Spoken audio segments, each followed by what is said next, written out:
We record this episode of the Star Trek project on the 4th of May, Star Wars Day. So, yeah, it's only proper to start with this: peace and long life. Live long and prosper.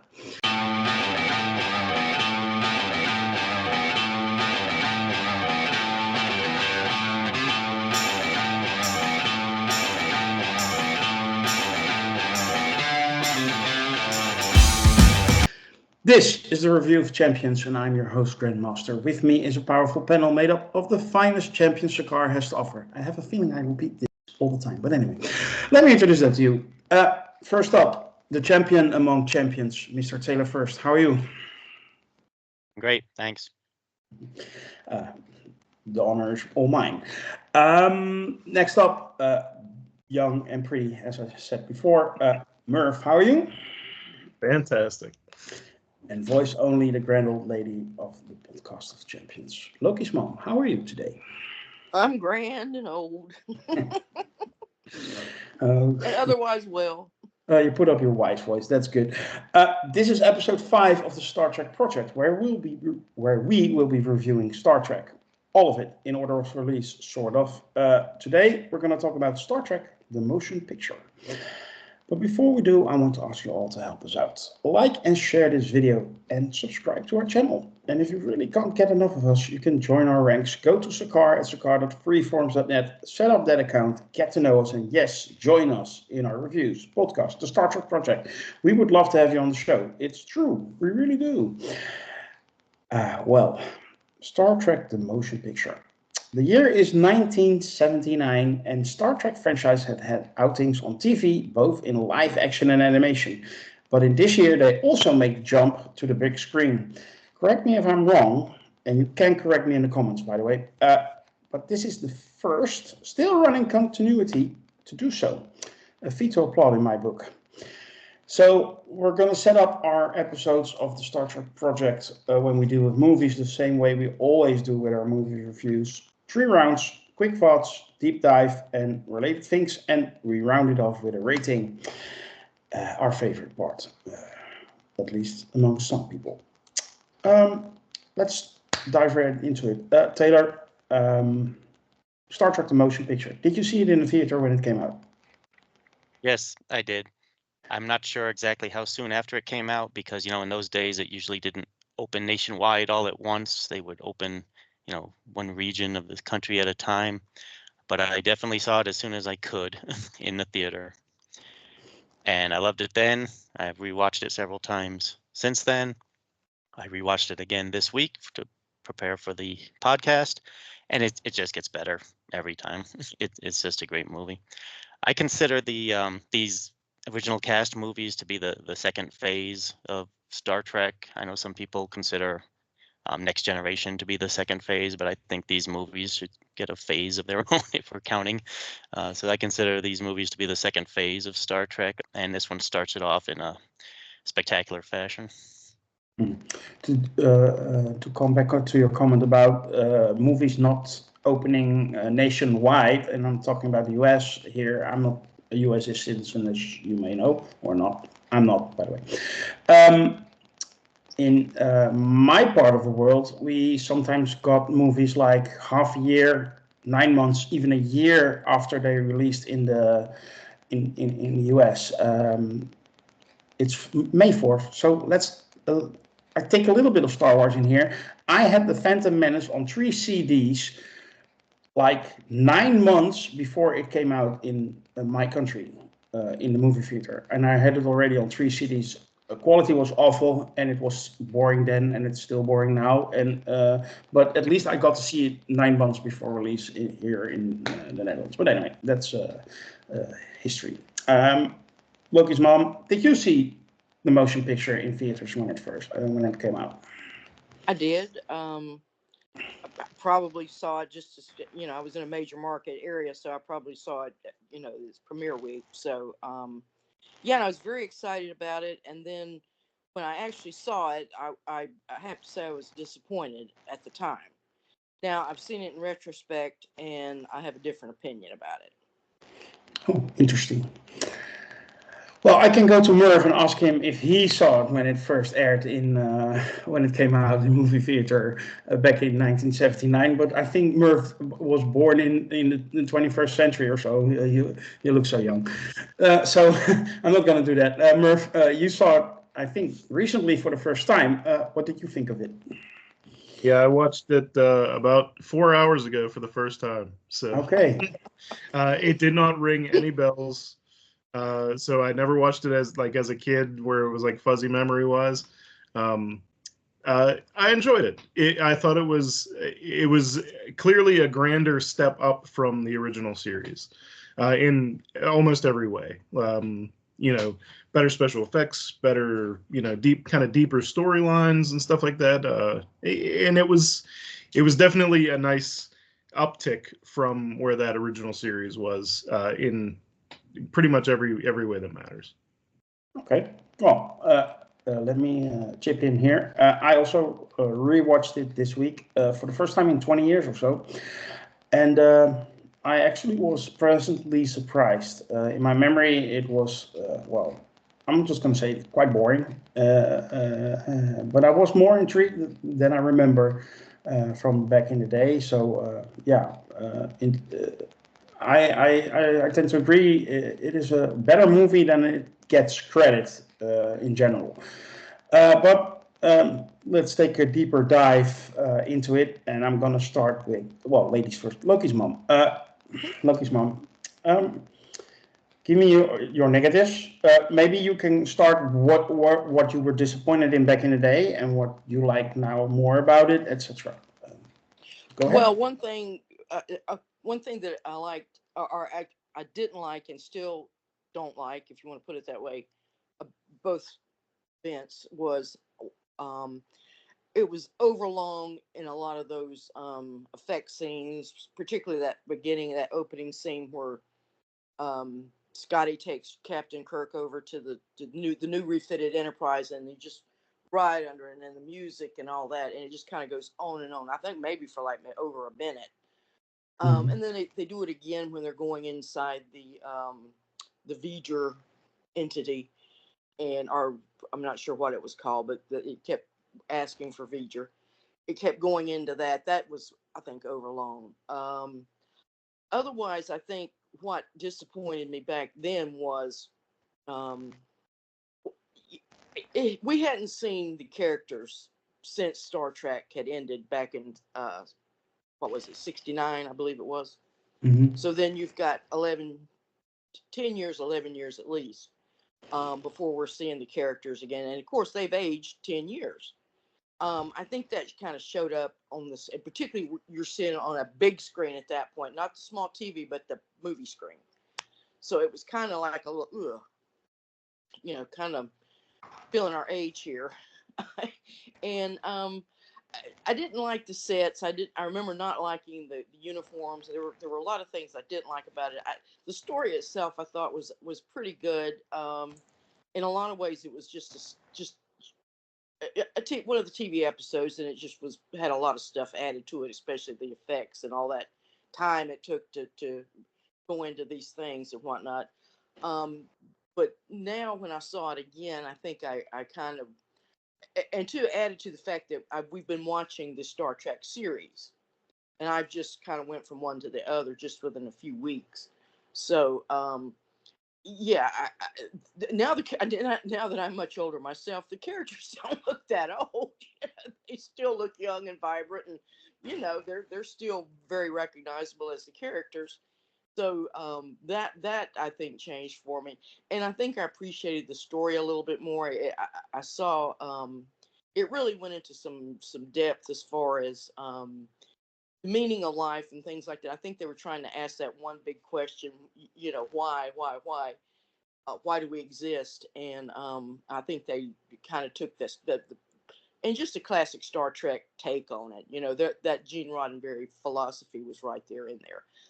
Also added to the fact that we forget Robert Wise directed this, and he was no slouch of a director. He was one of the top directors in Hollywood, won Academy Awards and whatnot. So he's probably, I think, maybe the most esteemed of the directors who was involved with Star Trek. So I may be wrong, but I'll let Taylor correct me if I am. Yeah, for in a universe where they have transporters to move you from one place to another instantly, sometimes at warp speed, they took a really long time to onboard this in this movie. But anyway, I agree with that critique, by the way. Taylor, do you agree with that critique?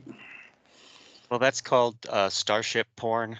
That Mm. slow camera with the music playing, panning around the whole body of the ship. You're Yeah, gonna great see that a lot. nacelles. Got to take a good look at those nacelles. Exactly, exactly.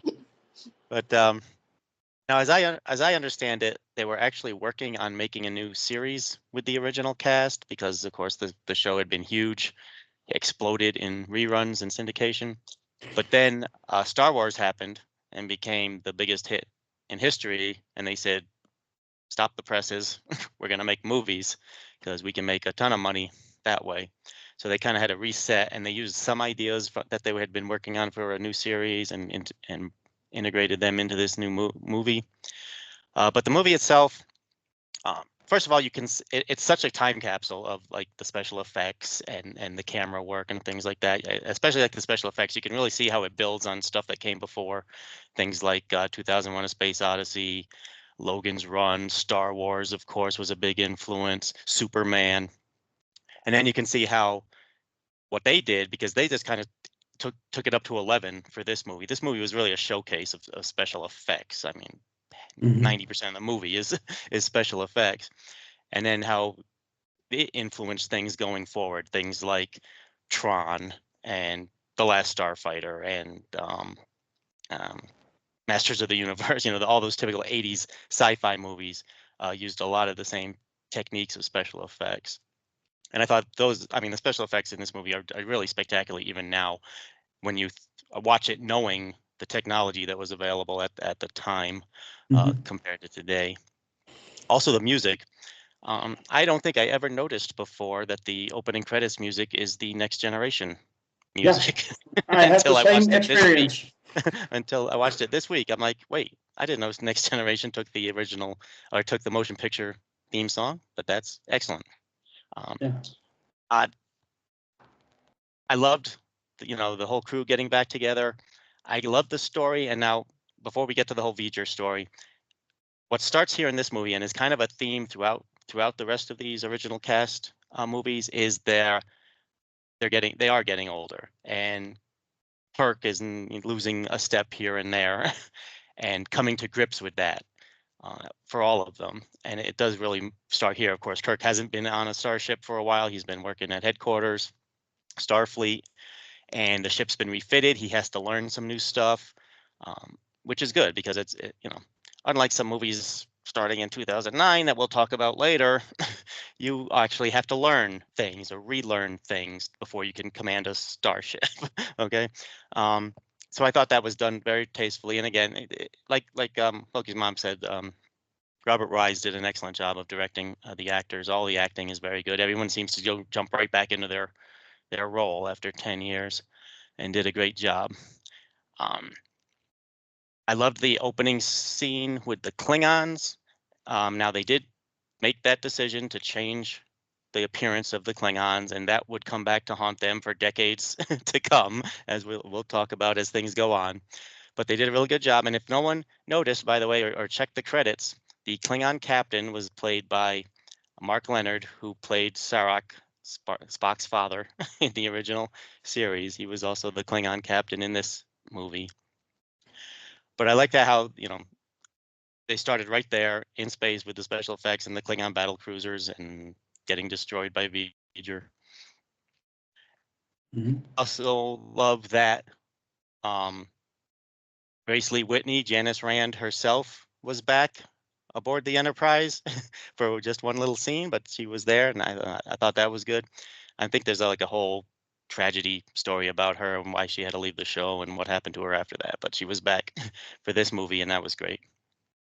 Now, the only negative I could say about this movie, I also like a lot of the new characters they brought in, but even though they brought in specifically for this story, the new captain and the alien navigator woman. I can't remember what her name is, but they did a good job too. And of course, they were kind of critical to the big climax at the end. But the only negative I can have about this is every time I watch it, in the back of my head, I just cannot stop thinking of how similar the story is to the season 2 episode, The Changeling, with Nomad coming back and looking for his creator. I mean, it's almost the same story, just again cranked up to 11. Mm-hmm. I mean, I really wish they had been able to come up with something a little bit more unique or different. I mean, because they should have known the whole audience had seen every episode 100 times. We weren't going to not notice that you were recycling a lot of plot points there. Mm-hmm. But overall, it's just a great movie. Yeah, well, Gene just wanted to get his make sure that his message came across, I think. Lokismom, you had a follow-up before I moved to Merv. Well, the joke, I guess you call it a joke, but I'd heard it a couple times that they said of that movie, it was where Nomad had gone before. Yeah. Okay. I never One heard other that point joke, real- but it's funny. Yeah, that is a good one. One other point real quick. I do also like that they used all of the cast um, smartly. All right. They didn't try to give every character from the original series their big moment. All right. They just had them do their thing. They did their role as part of the crew. I mean, Scotty was not in this movie very much. He was down in engineering doing his job, and they didn't feel like they had to force it. All right. It was still basically the main 3 characters, Kirk, Spock, and Bones, and then the new characters, and the others were there doing a great job of the things they're supposed to do. And the movie could have gotten, bogged down if they had tried to push each of these characters up to the front. Mm-hmm. Well, Well, they you, did make Nurse Chapel a doctor, so. That's you right, took the Dr. words right out of my mouth. I'm sorry. No, that's fine. But yeah. And well, I mean, everybody knows she was Gene Roddenberry's wife, right? Is why she's Yeah. in everything, right? Oh, yeah.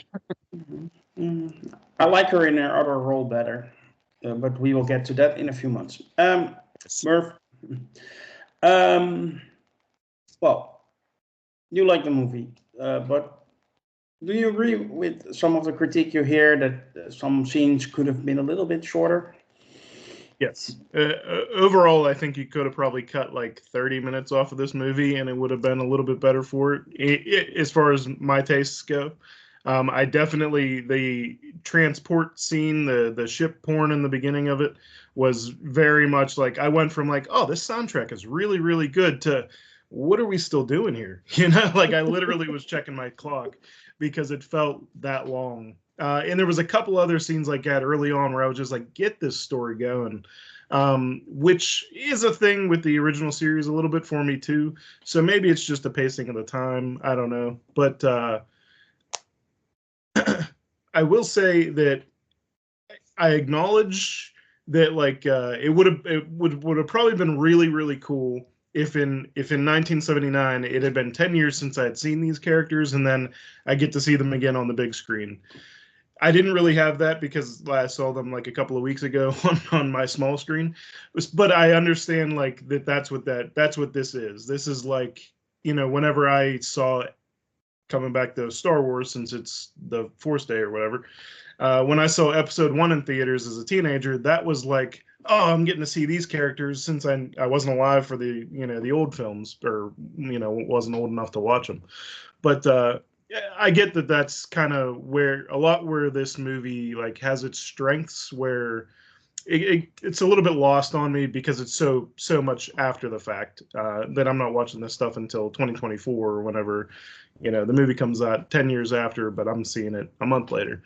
But that aside, the couple little bit of pacing issues aside, I really did enjoy the plot being what it was. I do think they could have probably, I don't know how they would have squeezed it in, but if they could have squeezed an action scene or two in there that wasn't just about, it needed a little bit of something to juice things up, like at some point. And they tried to do a little bit with the suspense whenever like Spock was flying into the spaceship butthole.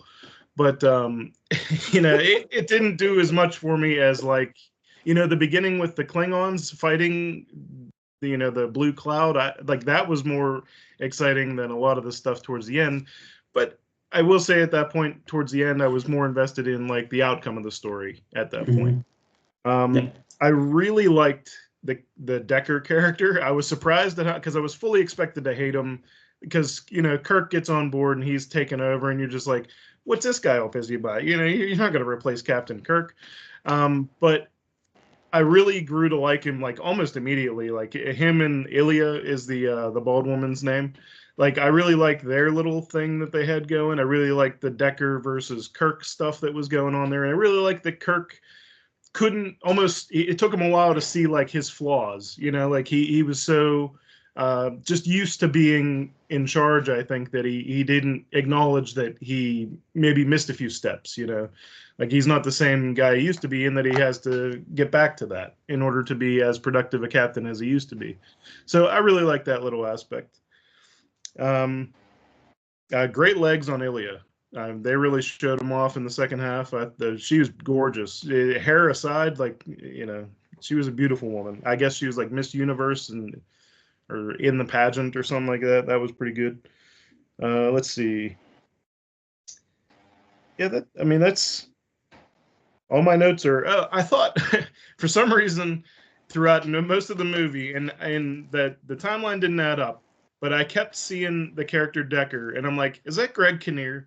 And I'm like, wow, that's a young Greg Kinnear. Like, is that too young to be Greg Kinnear? Like I recognize him from like the '90s, but this would have been 20 years before that. Like, there's no way that's Greg Kinnear, but it really looked like Greg Kinnear to me, and I kept getting confused. But it wasn't Greg Kinnear; it was the dad from Seventh Heaven, whose name I don't remember. But Stephen Collins. yeah. So that was pretty good.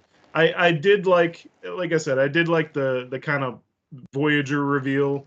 I am aware that there were space missions before my time, but like that was pretty interesting. I didn't remember the episode from season 2, but once it got mentioned, I do kind of remember like that conflict a little bit. But I thought that was a pretty cool reveal.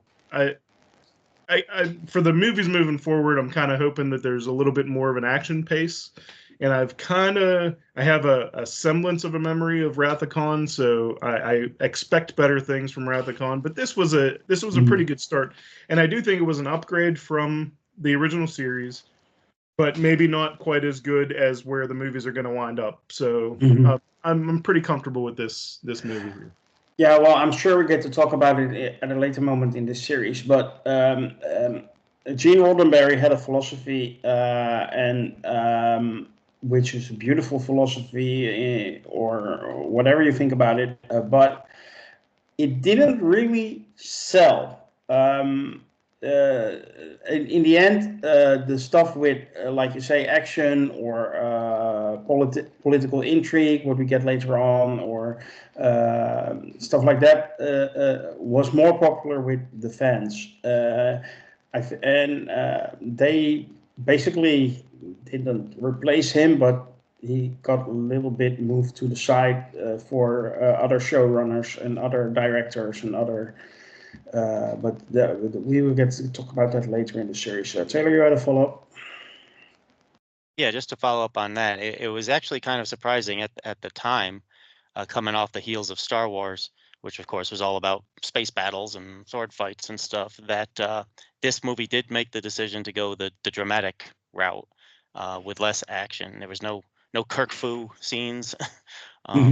So I did think that was kind of may have hurt the movie a little bit in the long run. I don't know. I mean, it's still considered pretty popular, I believe, but it was kind of surprising that they didn't try to imitate Star Wars. And actually, I think that's a good thing, because they're not Star Wars. It's Star Trek. And then, as you were saying, well, first of all, yeah, the action is going to ramp up here in the next couple of movies. But yeah, as you were saying, Roddenberry did have that philosophy, and where some of the conflict came in was he didn't want there to be serious personal conflict like between the crew, because he wanted to portray a time where we're past all that. All right, the conflict shouldn't be within the crew or within Starfleet. Not not perfect, but not serious conflict. He wanted the conflict to come from outside, from alien contacts, and that's kind of where. But everyone wanted, no, we got to get these personal stories of the crew and how they have to conflict and overcome their differences and stuff like that. And that was it. That was, like you said, eventually, he moved to the side, he got older, and eventually, of course, he passed away. But the franchise went on, and it focused on, more, like you said, more personal, character-driven stuff. Yeah, absolutely. And I think that peaked in Deep Space Nine, but we'll get to that in a few years. Merv, you also had a follow-up on yourself. Yeah, one thing I forgot to mention. I thought it was funny that the second Kirk shows up, the transporter malfunctions, because that seemed to be like a somewhat regular thing. But this is the first time I was terrified of it because of not even like you kind of see like the distorted images of the people who were almost transported and then sent back to whatever. But whenever it comes across the comms and he's just like, we got whatever was sent back. It's at least it didn't live very long. And like that just kind of terrified me. Like imagine just being in this world and like this is the way that you do this, but every once in a while this kind of thing happens, and it seems to happen quite a bit. Like that kind of creeped me out a little bit. The transporter malfunction and the brief like the imagination play on like, well, what did they look like when they came back? For those 4 minutes that they were breathing. Yeah, I actually remember in the theater that scene was actually pretty powerful. It was pretty scary. I mean, I was pretty young at the time, of course, but yeah, I remember that scene kind of freaked me out. Yeah, well, transport can be scary. I mean, sometimes an airplane does come down, but people still fly, etc. So that. Hey, they're not as bad as holodeck malfunctions, as we'll find out here soon. Yeah. Those can be pretty terrifying too. You can even get sentient characters. But anyway, well, yeah, do a rating.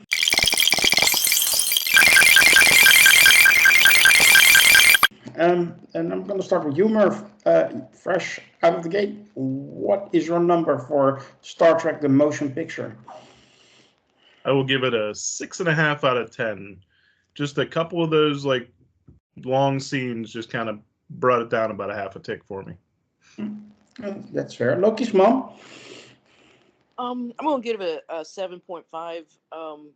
Mostly because I thought the script was excellent. I thought it was very three-dimensional. It was adult. It really didn't cater to the way they sometimes did on the series. I think they kept it at a high intellectual level. So I'm gonna give it points on that. So 7.5. Okay. Taylor, let me have your number. I did not even think about rating this, and I don't know if I've ever actually formally rated it in the past. So off the top of my head, I will probably give it an 8.